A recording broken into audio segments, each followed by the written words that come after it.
Assalamualaikum warahmatullahi wabarakatuh.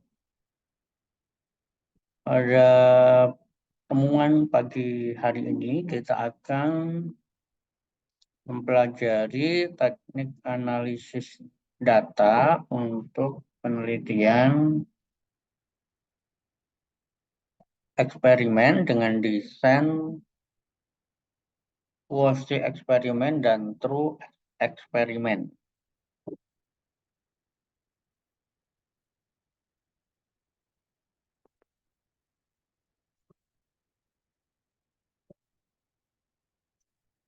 Jika pada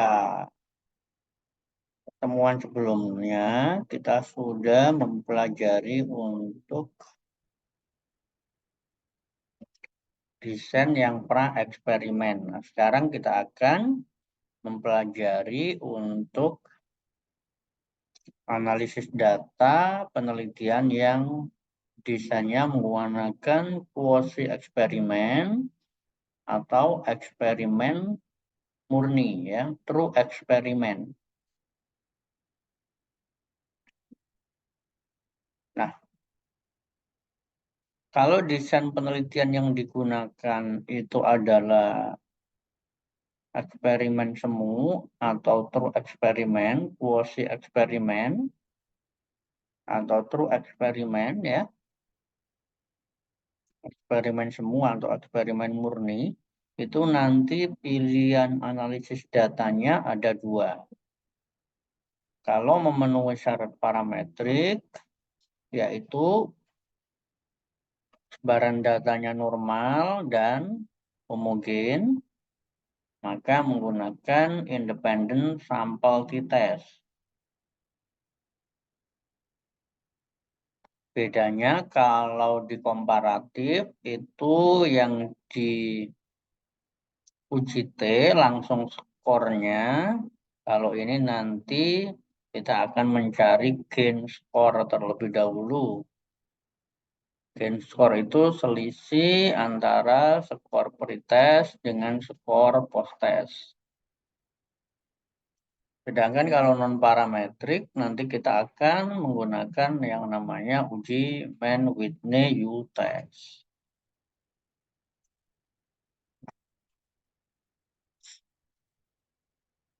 Sebagai contoh, orang peneliti melakukan penelitian dengan judul efektivitas pelatihan regulasi emosi untuk menurunkan prokrastinasi akademik mahasiswa. Dengan judul seperti ini bisa digunakan desain pra-eksperimen, bisa juga digunakan desain eksperimen semu atau quasi eksperimen, bisa juga digunakan desain true eksperimen. Nah, dalam contoh ini, misalnya digunakan desain eksperimen semu atau eksperimen murni, ya, maka nantinya dalam penelitian ini akan ada dua kelompok, ya, yaitu kelompok eksperimen dan ada namanya kelompok kontrol. Jadi dalam penelitian ini, contoh misalnya ada 20 partisipan. 20 partisipan ini dibagi menjadi dua. 10 partisipan merupakan kelompok eksperimen, kemudian 10 partisipan merupakan kelompok kontrol.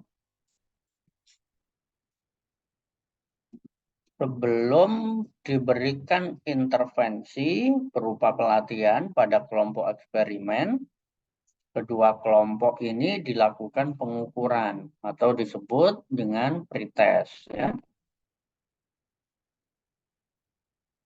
Nah, ini skor pretestnya.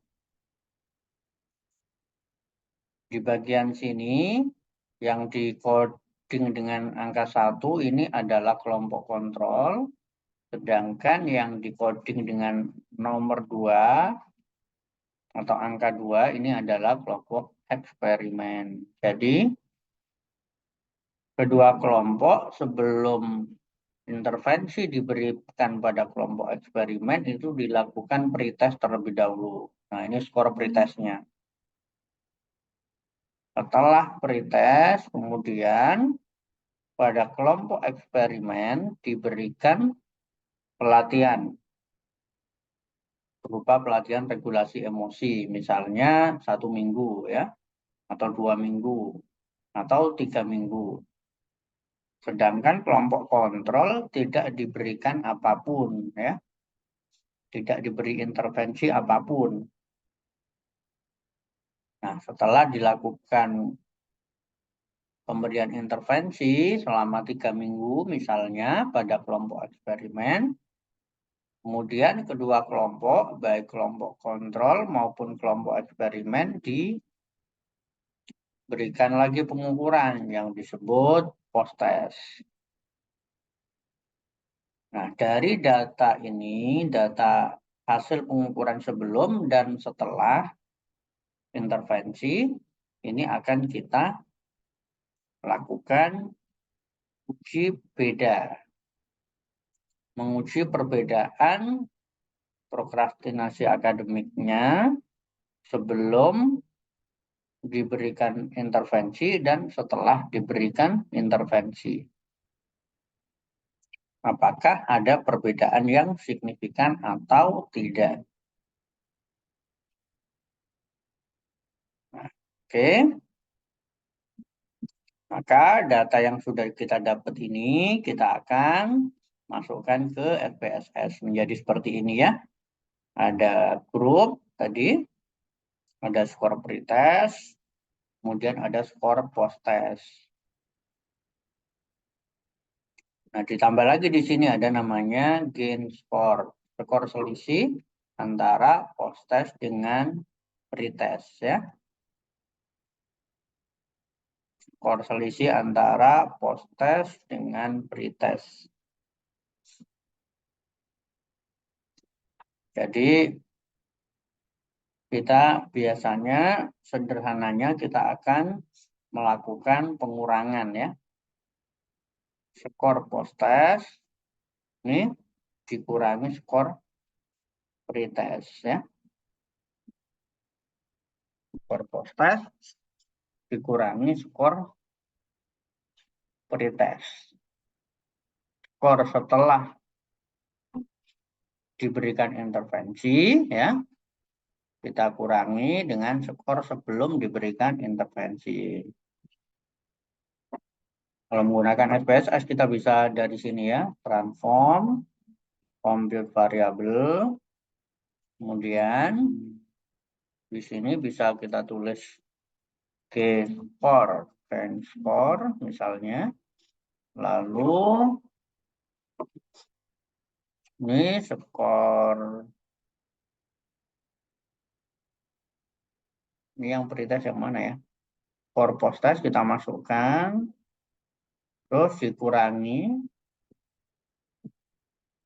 pretest kita masukkan seperti ini, ya, lalu oke.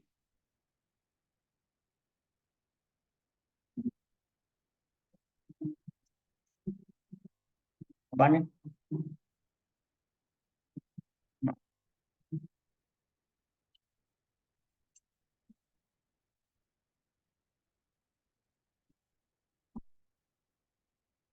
Nanti akan ada di sini yang namanya skor gain score ya. Kita coba lagi, tadi ada trouble ya. Gain score ya. Gain score misalnya ini kita masukkan, kurangi, ini kita masukkan, terus oke ya. Nah, akan ada skor gain score di sini nanti ya. Ini saya hapus salah satu ya. Oke, nah langkah berikutnya kita melakukan uji normalitas ya dan homogenitas. Yang kita uji normalitas data pretestnya ya. Data pretest ini yang kita uji normalitas dan homogenitasnya. Bisa klik analyze.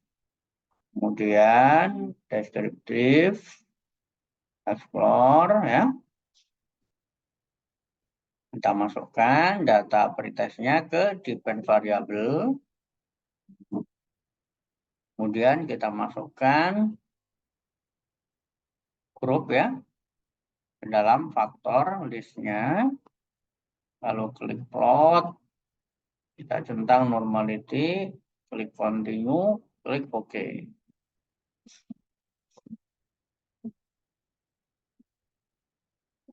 Maka kita di sini sudah mendapatkan informasi tentang ya hasil uji normalitas pada kelompok kontrol. Karena jumlahnya sedikit, kita bisa lihat di Sepiro 0,321 berarti normal ya, karena di atas 0,05. Kemudian pada kelompok eksperimen 0,08. Lebih besar 0,05 juga berarti datanya berdistribusi normal. Nah, ada juga yang mengharuskan data post-testnya juga diuji normalitas. Maka kita bisa melakukan uji normalitas pada data pre dan post-test. Ada juga yang kemudian mengharuskan normalitasnya yang post-test saja. Lebih amannya ya dua-duanya ya. Tes, kita masukkan normality, kemudian oke.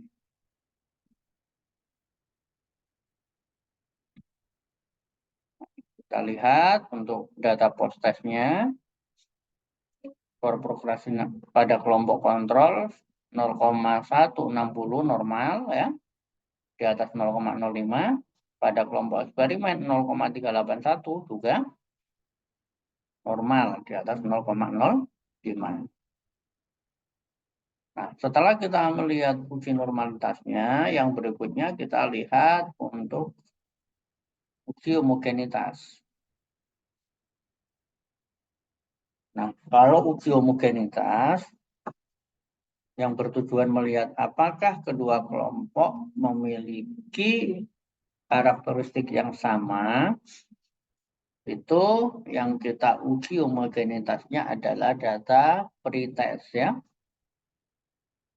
Kenapa data pretest? Karena kalau post-test, ini kan kelompok eksperimen sudah mendapatkan intervensi. Sedangkan kelompok kontrol tidak, sehingga pasti variasi datanya tidak akan sama. Kedua kelompok pasti tidak equal, tidak sama, tidak setara ya. Sehingga yang diuji adalah data pretestnya ya. Apakah sebaran datanya homogen. Kita uji melalui analyze, kemudian complement, one way ANOVA, kita masukkan yang pretest ya. Pretest. Ya. Kemudian grup kita masukkan ke faktor. Kita centang option. Kita klik homogeneity, varian of test. Continue, oke. Nah, nanti akan dapat hasil seperti ini. Uji Leuven statistiknya kita lihat signifikansinya. Kalau lebih besar 0,05 berarti kedua kelompok adalah homogen. Karena ini 0,177 berarti kedua kelompok adalah homogen. Nah, karena memenuhi syarat ya parametrik sebaran data normal lalu homogen,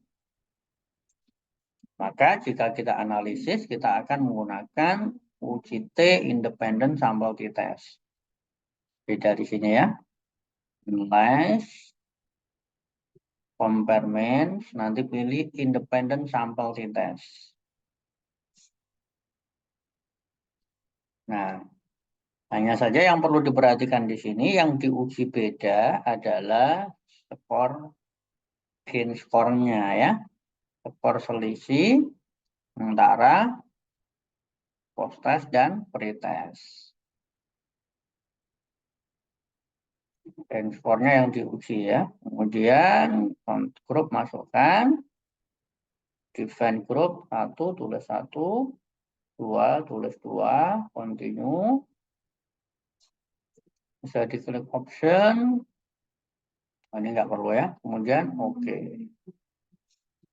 Nah, nanti hasilnya akan seperti ini.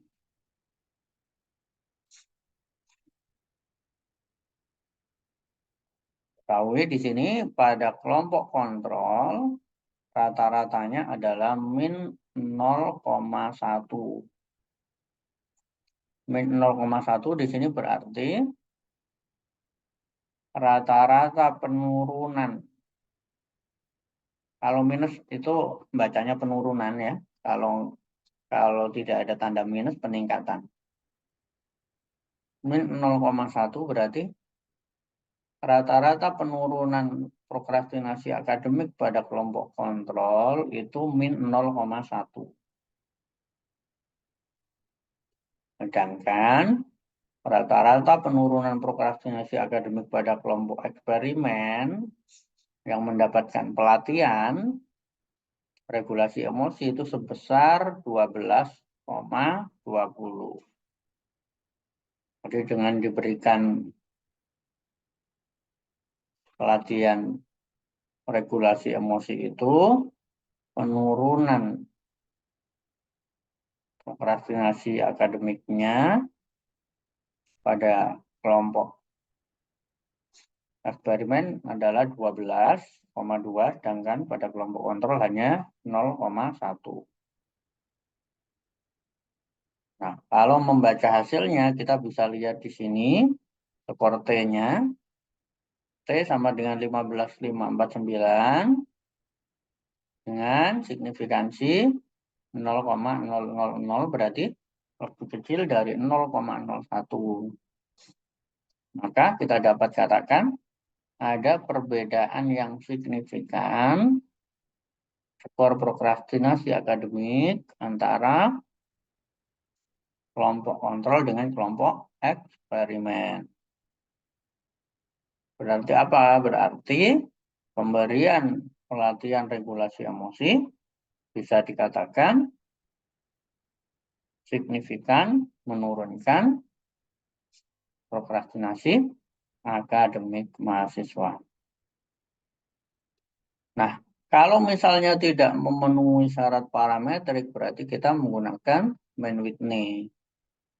Nilai non-parametric test. Kemudian ini pilih yang two independent. Nah, gain score ya yang diuji, gain score dimasukkan, grup variabel dimasukkan, define pilih 1, ini 2, continue. Di sini yang ditentang adalah Mann-Whitney test. Kemudian ini bisa diklik option, klik descriptive, continue, oke.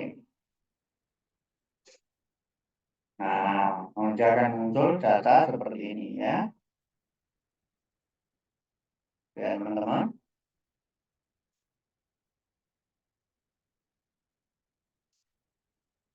Ini bisa dilihat di skor Z-nya ya. Z sama dengan min 3,829 dengan signifikansi 0,0000 lebih kecil dari 0,01. Yang berarti ada perbedaan yang signifikan, sangat signifikan ya. Antara kelompok kontrol dengan kelompok eksperimen.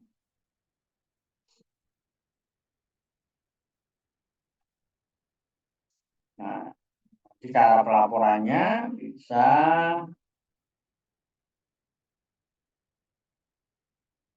seperti ini ya, teman-teman, melihat yang ada di BPC ya.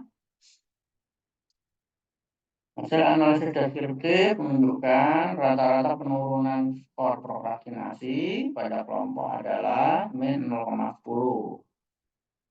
Sedangkan penurunan pada kelompok eksperimen adalah min 12,20 atau banyak 12 angka rata-rata penurunannya. Sedangkan pada kelompok kontrol rata-rata penurunan hanya 0,10. Nanti bagaimana cara mendeskripsikannya itu bisa mengikuti contoh yang ada di sini. Jadi dalam eksperimen itu pelatihan yang diberikan tujuannya bisa untuk meningkatkan, bisa untuk menurunkan. Nah, dalam contoh ini tujuannya adalah tadi untuk menurunkan ya. Oke. Nah, kalau misalnya ini kita analisis menggunakan CASP juga bisa ya, teman-teman.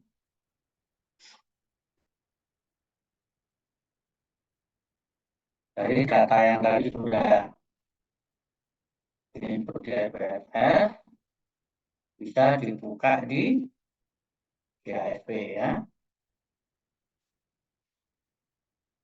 Jadi file yang dari FPSS itu bisa langsung dibuka di CASP seperti ini. Nah, ya.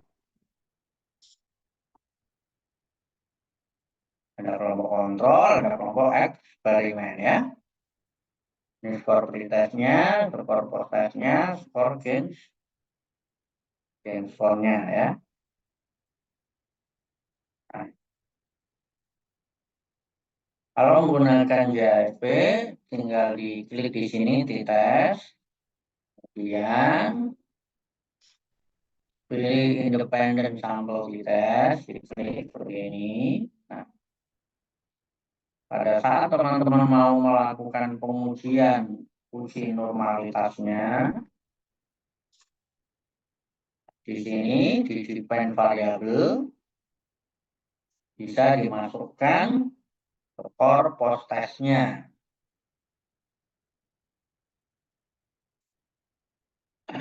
Dua-duanya bisa nggak? Oh, bisa langsung dua-duanya bisa ya.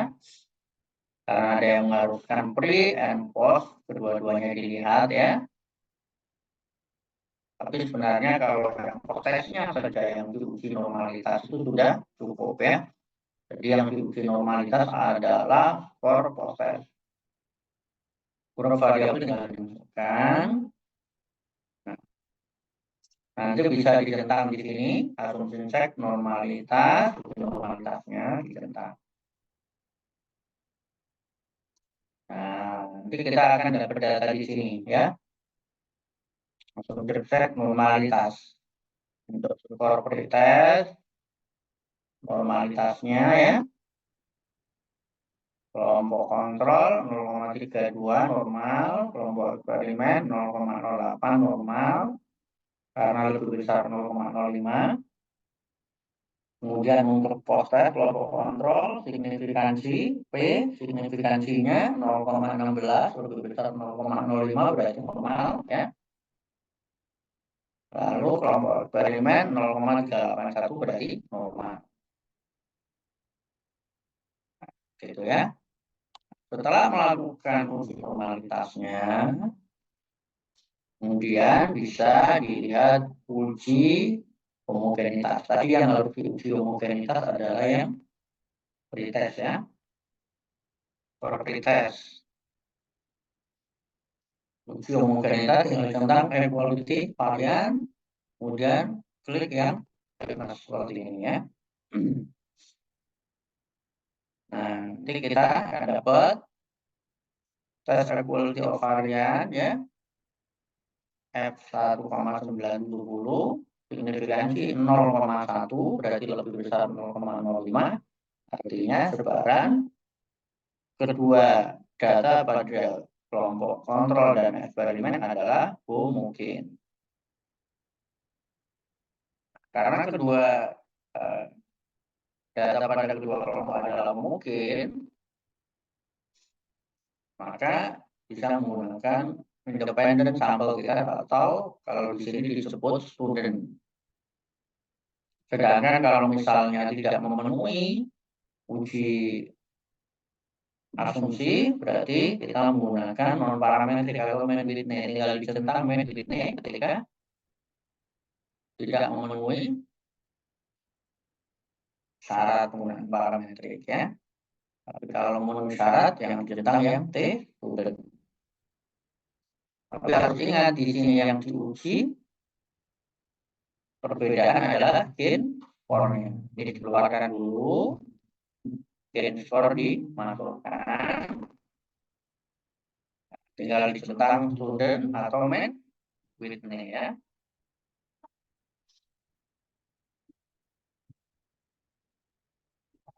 Kita akan dapat hasilnya di sini. Fungsi T gain score lebih signifikansi lebih kecil 0,001.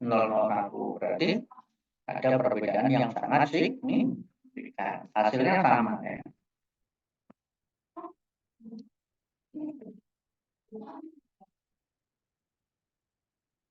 Kelebihannya adalah kalau kita menggunakan CSP di sini bisa langsung dilihat efek size-nya. Efek size ini untuk melihat seberapa efektivitasnya besar atau tidak. Pelatihan regulasi emosi untuk menurunkan prokrastinasi itu efektivitasnya besar atau tidak. Nggak dicentang efek size. Kalau menggunakan independent sample t-test itu dan nanti di sini ada namanya Cohen. Cohen ini ukuran untuk efektivitas 6,95 ya. Kalau menggunakan metode ini nanti di sini ada namanya ring biserial correlation. Ring biserial correlation di sini 1. Ini adalah ukuran efek size-nya. Jadi kalau pakai main width yang dilihat di ring biserial untuk melihat efek size-nya, efektivitasnya besar atau sedang atau rendah. Kalau menggunakan independen, itu dan nanti yang dilihat adalah skor Cohen. Nah, dari mana kita bisa tahu ini rendah, sedang, atau tinggi efektivitasnya? Jadi kalau independen sampel kita rumus yang digunakan rumus Cohen, ya. Dari mana kita bisa tahu efektivitasnya rendah, sedang, atau tinggi atau besar? Kita bisa menggunakan panduannya. Nah, ini panduannya saya siapkan tadi, coba saya bukakan. Panduannya nanti bisa dilihat di sini ya.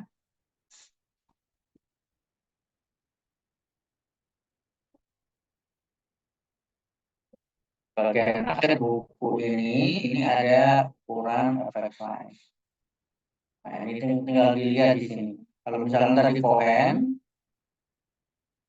ini ya, Cohen berarti kalau dia 0, di atas 0,2 sampai 0,05 sedang, suatu kecil, 0,05 sampai 0,7 sedang, 0,8 ke atas besar. Kalau kita pakai ring biserial, berarti lihat di sini.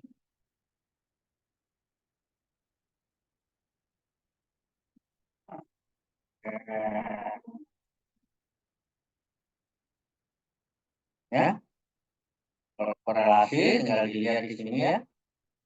Herman Rowe kendal tahu ukurannya sama ya kalau korelasi. Di atas 0,05 0,0 di atas 0,5 berarti besar. Nah, kalau dalam contoh tadi kan di atas 0,5 berarti ukuran efek size-nya besar. Ya.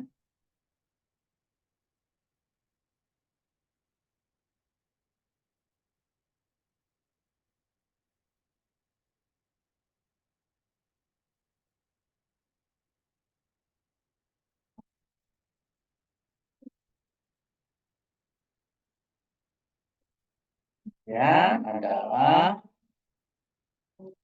langkah-langkah cara analisis data penelitian eksperimen yang true eksperimen dan quasi eksperimen.